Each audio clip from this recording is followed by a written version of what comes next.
Buenas, buenas. Buenas, Hola, feliz año. ¿Cómo han pasado, chicas? feliz año. Feliz año, buenas noches. ¿Cómo han pasado? Bien, bien. Bien, ¿cómo se han sentido? ¿Cómo han estado en estos días de asueto obligatorio? Bueno, descansando dentro de Qué lo que bueno. cabe. Sí, dentro de lo que cabe también yo me he puesto a... Sí me hacía mucha falta descansar, no había tenido como 2 años de buenas vacaciones en ese periodo y sí era necesario. El día de hoy vamos a hablar con un tema súper importante. Permítanme un ratito, voy a dejar de compartirle y voy a volver a compartir porque cuando, no sé qué pasa.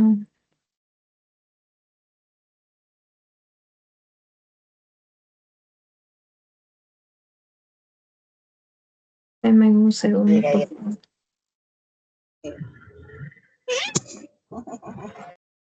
Ok, miren, el día de hoy vamos a trabajar con el tema de la evaluación neuropsicológica en la estimulación magnética transcraneal. Lo primero que vamos a entender em, es que dentro de esto, estas diapositivas tienen una traducción simultánea y podrían tener fallas o errores en la escritura. Ténganlo por seguro que esta no es mi falla, sino que es una falla de traducción. Nosotros sabemos que la estimulación magnética transcraneal es como utilizar un campo magnético que nos va a ayudar a despolarizar las neuronas, repolarizarlas y generar neurogénesis cerebral. Y para esto nosotros tenemos algo inicial o la fase fundamental de inicio que es la evaluación neuropsicológica. Esta evaluación neuropsicológica es un procedimiento clínico, científico, que va a ver muchísimas cosas, como la relación entre el cerebro y la memoria, la atención, la concentración, la conducta y las emociones. Además, que va a identificar cuáles son aquellas alteraciones, por ejemplo, en el funcionamiento cognitivo, como la memoria, el lenguaje o las funciones ejecutivas frontotemporales, dorsolaterales. Dentro de esto vamos a detectar síndromes neurológicos, síndromes psiquiátricos y vamos a contribuir al diagnóstico y al pronóstico así como a la rehabilitación de nuestros pacientes. Y todo va a comenzar con una entrevista inicial que va a recopilar toda la información como antecedentes médicos, neurológicos, psiquiátricos, evolutivos, donde vamos a identificar quejas cognitivas, emocionales y considerar aquellos factores contextuales. Porque, por ejemplo, si alguien viene a solicitar estimulación magnética transcraneal, porque resulta que lastimosamente esta persona tiene un marido violento, con la estimulación se va a curar. No, no se va a curar. Entonces, la idea que nosotros debemos tener es que estas quejas cognitivas o estos factores contextuales nos pueden hacer determinar si es una depresión funcional, una depresión no funcional o qué es lo que nosotros estamos viendo dentro de este paciente que nos va a poder hacer daño, ¿no es cierto? Dentro de estas actividades vamos a hacer una selección de pruebas, pero es obligatorio siempre hacer una prueba de dominios cognitivos. Permítanme, esta prueba de dominios cognitivos es una prueba que nos va a permitir entender, por ejemplo, con la escala de Wechsler o el test de Stroop, cómo va su atención, cómo va su concentración, cómo va su memoria, cómo va su lenguaje fluido. Vamos a observar la edad, el nivel educativo de nuestro paciente y si además comenzamos a ver sospechas diagnósticas. Ya ven que cuando hacemos un buen diagnóstico neuropsicológico, vamos a darnos cuenta que no todo funciona de la misma forma. ¿Qué quiere decir esto? Por ejemplo, el 80% de nuestros pacientes que tienen TDAH van a tener un diagnóstico comórbido de autismo. Ay, perdón, van a tener un diagnóstico comórbido de depresión, ansiedad, autismo, esquizofrenia, trastorno por abuso de sustancias estupefacientes y psicotrópicas, entre otros. Ahora, pensemos en el siguiente. Un paciente con autismo. Un paciente con autismo en un 73% de casos tiene un diagnóstico comórbido. ¿Cuáles podrían ser? Discapacidad intelectual, altas capacidades, TDAH. Hay pacientes con autismo y síndrome de Down. Hay pacientes con autismo y crisis paranoides, problemas de esquizofrenia, epilepsia subclínica.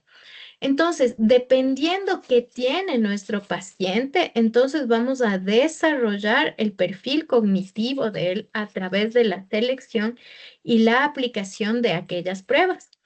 Estas pruebas deben ser pruebas obligatoriamente estandarizadas que cuantifican aquellas habilidades y las tareas conductuales que evalúan las funciones ejecutivas. También vamos a utilizar para el riesgo emocional algo que nosotros denominamos autoinformas o escalas de valoración emocional que nos permitan a nosotros determinar con éxito qué es lo que está sucediendo en el caso de cada una de los pacientes. Dentro de esto, nosotros vamos a trabajar también con el análisis y la interpretación de estos datos. Obviamente, nuestro objetivo va a ser comparar con las normas poblacionales adecuadas, tener una integración adecuada de datos clínicos y de neuroimagen e identificar los patrones como de deterioro en la memoria, en la atención, en la concentración. A través de esta evaluación neuropsicológica clínica, nosotros vamos a poder diagnosticar trastornos neuropsicológicos, lesiones cerebrales, trastornos del desarrollo y condiciones relacionadas con el funcionamiento cerebral. Estas condiciones podrían ir desde la depresión hasta la ansiedad, por ejemplo, entre otras. Siempre que usted comience un proceso para estimulación magnética transcraneal, va a requerir el consentimiento informado para la terapia de estimulación magnética. Usted va a tener en la parte inferior del aula el documento que se llama Consentimiento informado para estimulación magnética transcraneal. Este consentimiento es un proceso donde el paciente recibe la información completa y comprensible sobre el tratamiento, el costo, el presupuesto, las condiciones, qué es lo que se puede esperar y hace que garantice que el paciente comprenda tanto los beneficios como los riesgos, las alternativas y otros detalles de tratamiento, permitiéndole al paciente tomar una decisión voluntaria e informada sobre si desea recibirlo. Si es que usted no tiene esto, lastimosamente usted no va a hacer la estimulación magnética transcraneal y tampoco va a poder evaluar neuropsicoclínicamente para una evaluación de estimulación.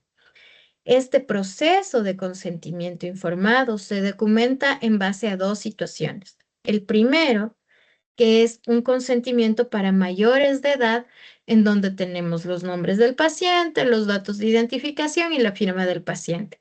Y también tenemos el consentimiento informado para los menores de edad, donde se pone el nombre del representante, los nombres completos del paciente, sus datos de identificación. Pero además de eso, usted, si tiene mayor, el chico o la chica es mayor a 12 años, aparte de hacerle firmar el consentimiento al padre o a la madre, va a hacerle firmar el asentimiento informado. ¿Qué es esto? Es cuando nosotros ya tenemos más de 12 años, podemos tomar decisiones libres y voluntarias sobre nuestro cuerpo y nuestra salud. Entonces, legalmente, como lo señala la nueva ley del ministerio, nos está diciendo que de forma obligatoria, ¿sí? Nosotros vamos a tener que utilizar este consentimiento. Con eso hemos avanzado dentro de este proceso. Cuando llenamos la historia clínica, esta es una historia clínica psicoterapéutica con un registro detallado y sistemático de la información que va con el número de historia clínica, fecha de evaluación, nombres y apellidos, documento, edad, sexo, estado civil, lugar y fecha de nacimiento, dirección, teléfono, porque toda esta información a usted le va a servir. Mire, hay pacientes que a la cuarta sesión dicen, ya no quiero venir. Pero un paciente no se puede ir a la cuarta sesión y nosotros tenemos que explicar eso al paciente. El paciente no puede abandonar el tratamiento hasta finalizar el número de sesiones señaladas porque puede tener efectos terapéuticos contradictorios con el paciente. Entonces, usted tiene que recabar esta información donde además vamos a tener una historia clínica adecuada con los datos médicos, los antecedentes de salud, los síntomas, los diagnósticos, los tratamientos previos, las intervenciones que ha tenido, qué observaciones clínicas ha tenido. Por ejemplo, es que estoy en un problema grande, grande, grande. em, que a mí me preocupa un montón. Este es un paciente que no ha tenido ha tenido una bomba medicamentosa.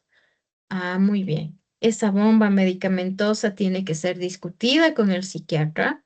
Usted tiene que comunicarse con el psiquiatra, saber el nombre, el apellido, el teléfono y va a decir, ok, este paciente, ¿por qué ha recibido tanta medicación? ¿Cuáles son las características? ¿Por qué se le está dando? Va a comenzar este tratamiento porque usted o otro neurólogo nos ha derivado. Muy bien, ¿qué vamos a hacer para ayudarle a salir adelante? ¿Cuáles son nuestros compromisos? ¿Cuáles van a ser nuestros avances? Y así tener las cosas claras, ¿no es cierto? Entonces, ¿qué te propongo? Te propongo una reducción de medicación. Vamos a ir reduciendo este proceso medicamentoso. Mira que ya ha pasado más de 4 meses con benzodiazepinas, el paciente no puede hacerlo. Entonces, vamos explicando y vamos detallando al psiquiatra todo lo que observamos. Y vamos a tener aspectos relevantes dentro de la salud del paciente. ¿Qué vamos a observar entonces? En la anamnesis de caso vamos a ver peso, talla, perímetro cefálico, visión, audición, qué tipo de medicamentos está tomando. Luego vamos a proceder al recontaje de la historia familiar, en donde vamos a preguntar hasta los familiares de tercer grado de consanguinidad. ¿Y qué vamos a preguntar dentro de estos pacientes? Obviamente, lo primero que vamos a preguntar es, ¿ha habido problemas de lenguaje, deficiencias sensoriales, auditivas o visuales, parálisis cerebral, epilepsia, déficit de atención, coordinación motriz, drogadicción? Enfermedades psiquiátricas, alcoholismo, síndrome de Down, retraso mental, problemas de aprendizaje? Todo esto vamos a recibir, toda esta información vamos a recibir de nuestros pacientes porque junto a la anamnesis y los antecedentes contextualizados previos, vamos a entender cuál es nuestra hipótesis diagnóstica con la cual vamos a comenzar a hacer esta evaluación neuropsicológica. Luego vamos a ir con la parte de los antecedentes familiares y los antecedentes prenatales. En una anamnesis correctamente detallada de una información neuropsicológica clínica para evaluación de estimulación magnética transcraneal, es obligatorio tener antecedentes prenatales, de parto o de posparto, antecedentes postnatales, desarrollo del lenguaje, respiración, alimentación, control de esfínteres. Esto con el propósito de detectar patrones conductuales, fisiológicos, neurofisiológicos o factores de riesgo que nosotros hayamos encontrado en este paciente. Hipoxia, prematuridad o cualquiera de este tipo de actos. Luego vamos a tener un apartado de motivo de la evaluación de la consulta, es decir, cuando nosotros ya generamos el objetivo terapéutico de nuestra intervención, qué es lo que está buscando de acuerdo a su médico histórico y su historial psiquiátrico, su historial educativo, inclusive está su historial vocacional o profesional o el trasfondo de la historia familiar. ¿Por qué es importante esto, muchachos? Porque verán, el paciente viene y dice, tiene autismo y quiere curarse. ¿Qué van a decir ustedes? ¿Se puede curar del autismo? No, nunca. No, nunca se va a curar. No, no, Muy bien. Si viene un paciente y dice, tengo TDAH y quiero curarme del TDAH, ¿se va a curar el paciente? tampoco. No, Muy solo va a bien, disminuir los efectos. muy bien. ¿Por qué? Porque nosotros debemos ser honestas, claras y realistas con lo que nosotros podemos hacer. Obviamente, en pacientes con trastornos del neurodesarrollo, vamos a tener una reducción de hasta el 75% de la sintomatología disfuncionalizante. Ah, pero usted no me está diciendo que se cura con esto. No, no se va a curar. Probablemente reduzca las ecolalias, la desregulación emocional, tenga factores intra e interperceptuales mucho mejores, donde va a tener una caracterización mejor, es decir, este paciente no va a sufrir crisis como antes y probablemente tenga una mejor calidad de sueño, y pueda tener una hiposensibilidad que le ayude a alimentarse de una manera adecuada. Ah, pero no se va a curar. No, no se va a curar. Entonces, cuando nosotros tenemos clara dicha información, vamos avanzando. En este apartado vamos a ver la estructura y el genograma familiar, los vínculos afectivos relevantes con el paciente. ¿Por qué nosotros preguntamos esto en MT? Porque primero tú tienes que saber quién va a trabajar contigo. Acuérdate que luego del primer ciclo de la estimulación magnética transcraneal y de acuerdo a los diagnósticos que nosotros vayamos viendo, este paciente tendrá procesos psicoterapéuticos de 6 meses, 12 meses o 2 años de forma continuada. Entonces, a estos pacientes debemos saber quién es su red de apoyo, con quién nos vamos a ligar para que pueda avanzar. Y luego vamos a hacer un apartado donde vamos a nombrar, por ejemplo, hay algo que es súper importante. Por ejemplo, en pacientes que han sido abusados sexualmente y que han generado un trauma complejo, ¿ustedes considerarían que la estimulación magnética les puede ayudar?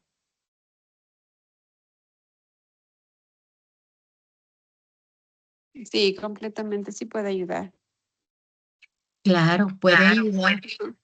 Muy bien, claro, puede ayudar, por ejemplo, para un tratamiento de depresión, pero el factor contextual, es decir, la violación, ¿se le va a borrar de la memoria? No. No, pero los procesos van disminuyendo conforme, como tú nos explicabas, aparte del tratamiento, nosotros trabajamos con terapia a los 15, 20 minutos de acuerdo a la necesidad de cada paciente. Muy bien.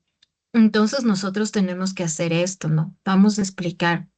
Mira, lo que vamos a hacer es que la estimulación va a reducir tu depresión, pero nosotros dentro del proceso psicoterapéutico, a este paciente que está levantado con la estimulación, va a ser más fácil poder razonar su trauma complejo, por ejemplo, ¿sí?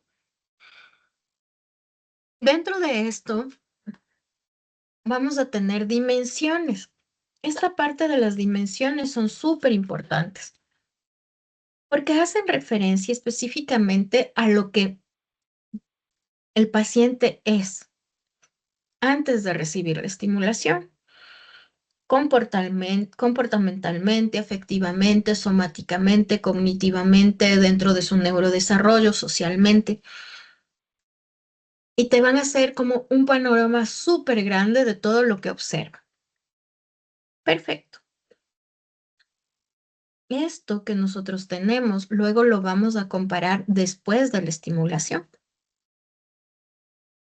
Tenemos que generar la impresión diagnóstica y el tratamiento a seguir, así como esta impresión diagnóstica deberá dividirse en 2 o 3 hipótesis de acuerdo a las manifestaciones señaladas por el paciente.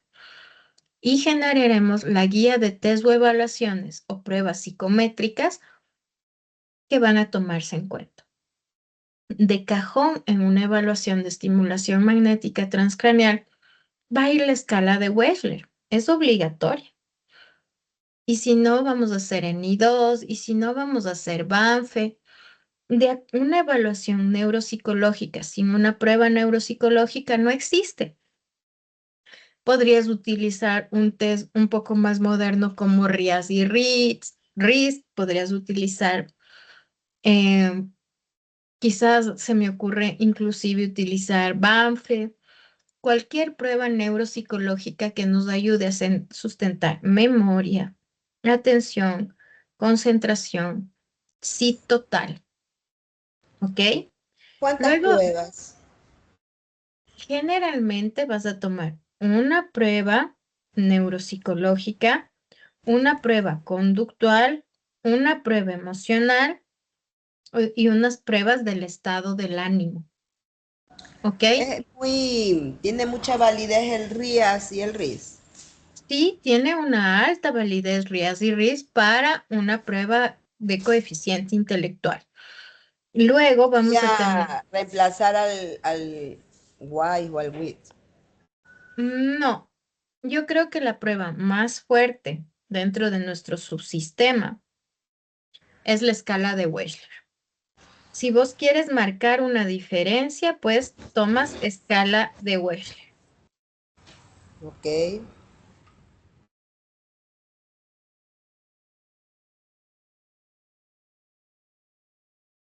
Pero ya no cabe aplicar la otra, o es una o es otra, ¿cierto? Exacto. Si aplicas la una, ¿para qué vas a aplicar un retest? A menos que tengas dudas, ¿no? Y si aplicas primero la RIT, que es más, Más creo que es más suave, corta. más rápida, más fácil. Sí, Ajá. puedes aplicar, está bien. No habría ningún problema. Desde mi punto de vista, cualquier prueba de funciones neuropsicológicas está bien. ¿Ok? Ok. Luego, obligatorio y de cajón, una prueba del estado del ánimo. Mi recomendación, un BAI y un BDI. Sí, BDI 2 y un BAI suficiente. Entendemos depresión y ansiedad. Si es en Ya. adultos, si es en niños, un C más R, ¿sí? Y un CDI para estado de ánimo. Y luego nosotros, por ejemplo, si tienen menos de 6 años, vamos a hacer obligatoriamente una escala de neurodesarrollo, que puede ser DP3, que es la más moderna y más actualizada, o una escala de Vineland, que también podría funcionar, aunque es un poco más viejita. Mary Luego, Palmer. Mary Palmer de 0 a 6 años, ¿ok? Ya. Entonces, de ahí luego vamos a hacer una prueba o una escala de conducto emocional. Y dentro de conducto emocional podríamos trabajar BASC, podríamos trabajar SENA, podríamos trabajar PAI en adultos o MMPI-RT. ¿Estamos de acuerdo? Con eso tendríamos todas las evaluaciones completas. Luego de ello, vamos a hacer el examen breve de estado mental. Sí, un examen breve de estado mental. Durante este apartado se van a realizar las pruebas de corta duración con el propósito de evaluar el estado mental actual del paciente. Comenzamos con la prueba mini mental, luego seguimos con el cuestionario de lateralidad de Waterloo y prueba de fichas y prueba de curva de memoria. Cuando nosotros ya hemos conseguido esto, nosotros vamos a ver las contraindicaciones. ¿Qué son pues las contraindicaciones? Nosotros estamos obligados a llenar la información de contraindicaciones en el paciente. Primero, ¿presenta actualmente un embarazo? Sí, entonces no puede ser tratada. Si el embarazo está superior a los 3 meses, por ejemplo, Moni, te escucho, Perdón, Moni. tenía una pregunta en la diapositiva anterior. Por ejemplo, un niño que tiene autismo y que no es verbal, no me va, y no sé si un niño con alguna necesidad va a responder como qué mes estamos hoy, qué fecha, porque a veces como No. no están, no, o yo te digo, en mi caso, no estoy enseñando esto a mis hijos como qué fecha, qué día, Ujú. Ok, qué mes, mira, una de algo que las me cosas, estás haciendo pensar esto. ok, Perdón, esa muy era mi bien. duda. Está bien, Moni, es correcto. La prueba del estado mental de mini mental solo se utiliza en personas verbales y con más allá de 8 años de edad, ¿ok? Mini mental no se puede utilizar en personas menores a 8 años de edad y tampoco no se puede utilizar con personas con recursos no verbales.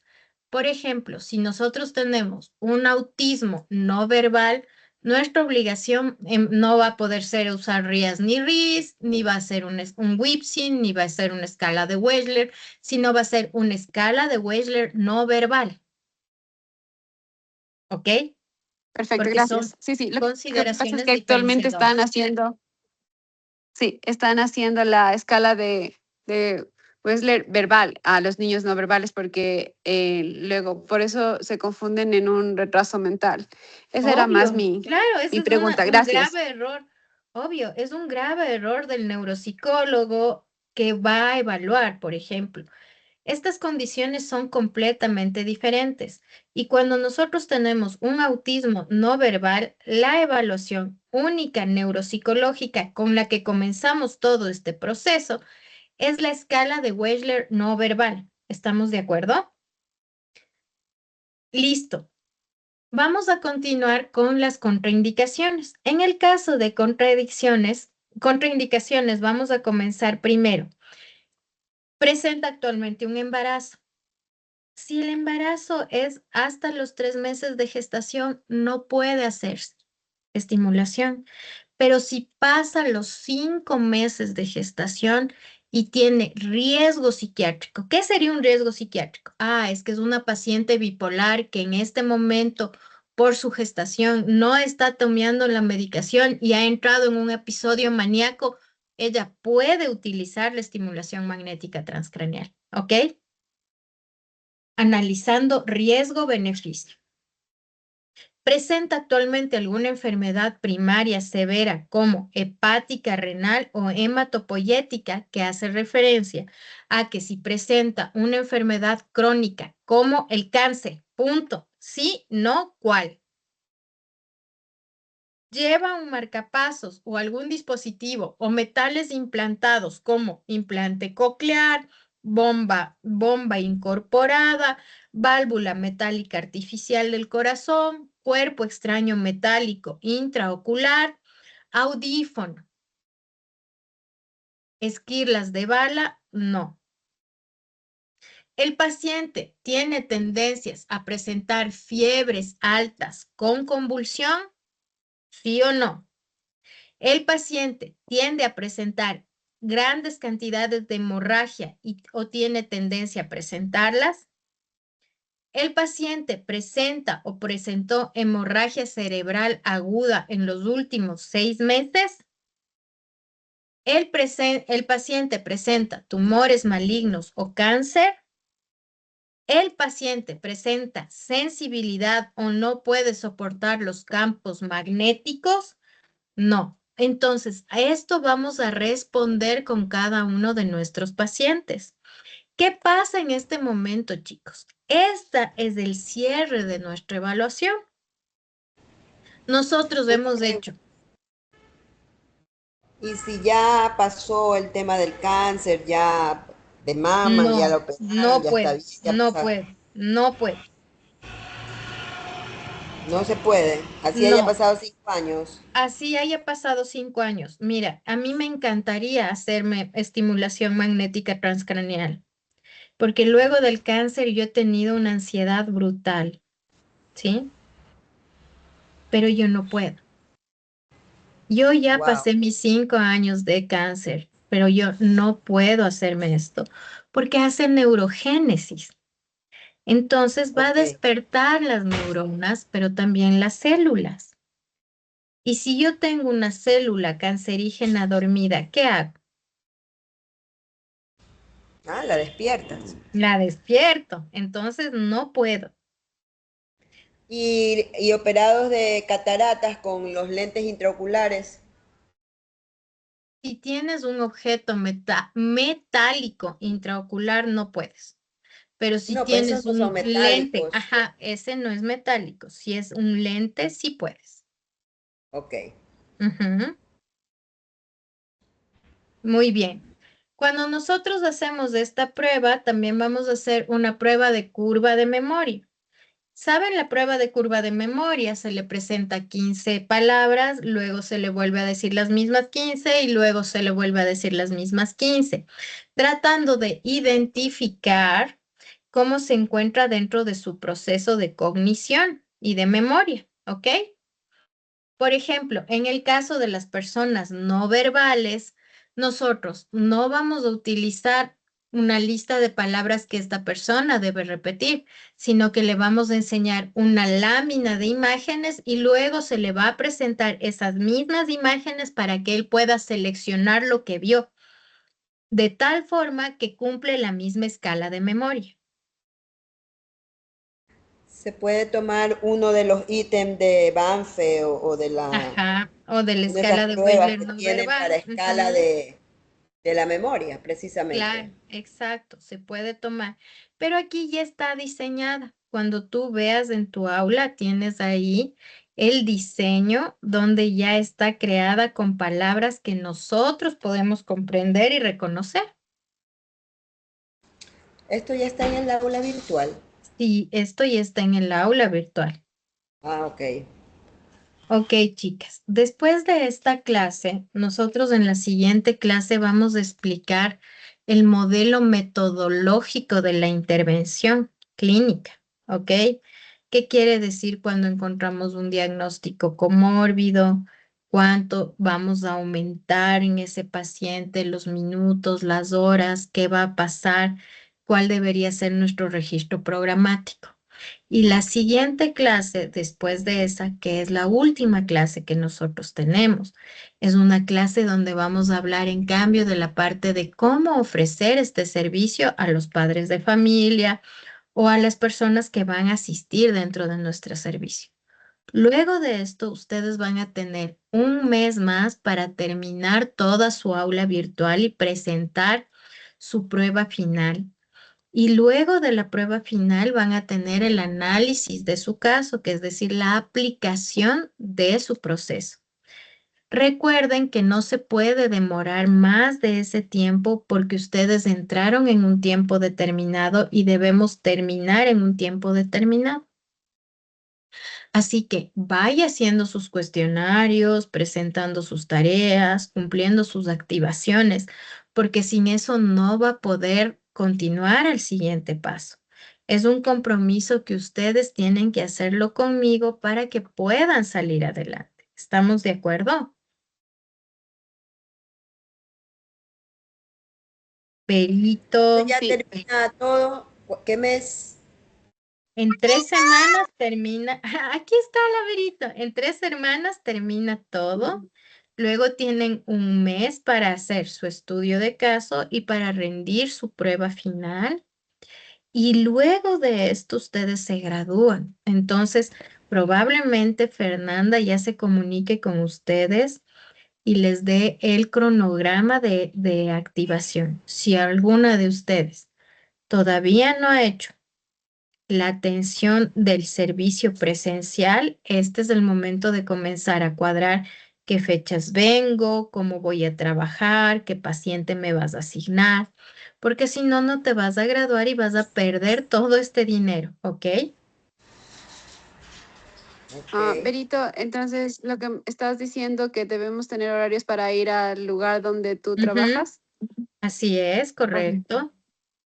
Sí, ok. este es el momento en donde vamos a tener todos los procesos dentro de esta actividad y nos vamos a reunir y ya vamos a hacer todo el proceso de una atención clínica para que puedan presentar su informe final. Acuérdense que ustedes todas están obligadas a presentar un informe final para su graduación. Wow. Un Yo paciente, un pensaba ir, caso, una pero no atención. a dar esa prueba, sino más bien para tener algo presencial, que preguntas y cosas que necesito hacerlo, pero no para Sí. Es el para otro hacer tu objetivo. estudio de caso, así es. O sea, va a tener que ser 2. Ujú. Ya, entonces, por favor, lo que vamos a hacer en este momento es tratar de entender esa parte, ¿no? Nos vamos a ir organizando porque ya se nos hace más chiquito el tiempo. Ya ha pasado 3 meses desde que hemos comenzado. Ahorita vamos al cuarto mes. Entonces, en este momento ya nuestro tiempo es cortito. Ya tiene que ejecutar todas las actividades y las tareas dentro del área. Va a tener que hacer su estudio clínico, su paciente, y va a tener la obligación de presentar su estudio clínico para graduarse y su examen final.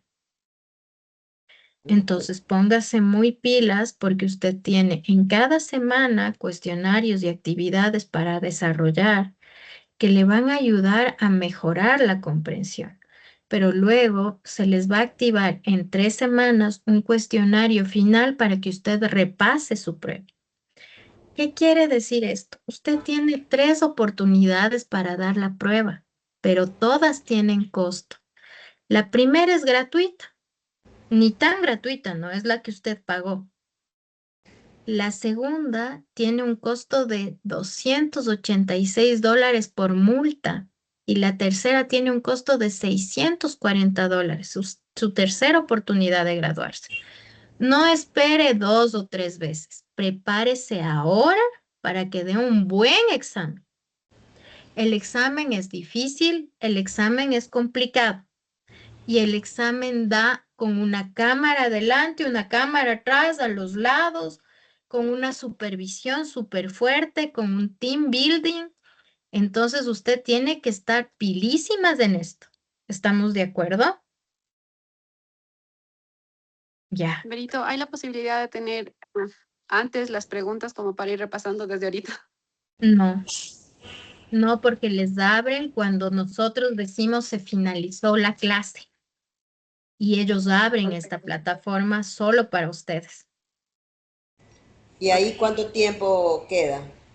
Ahí ya ustedes tienen un mes para dar el examen. Ahí ya no hay clases, no hay nada, sino que es usted repasando y preparándose para dar el examen. Pero sí nos dan ese cuestionario para estudiar. Sí, ese cuestionario les dan para que ustedes estudien. Y esas preguntas pueden salir. Exacto, solo van a salir esas preguntas. ¿Cuántas preguntas? 280 les dan para estudiar y creo que se gradúan con 48. ¡Ah! Ay, Ujú. Dios, ya se puso Es la cosa decir, 3 difícil. preguntas por cada una, ajá. Bueno,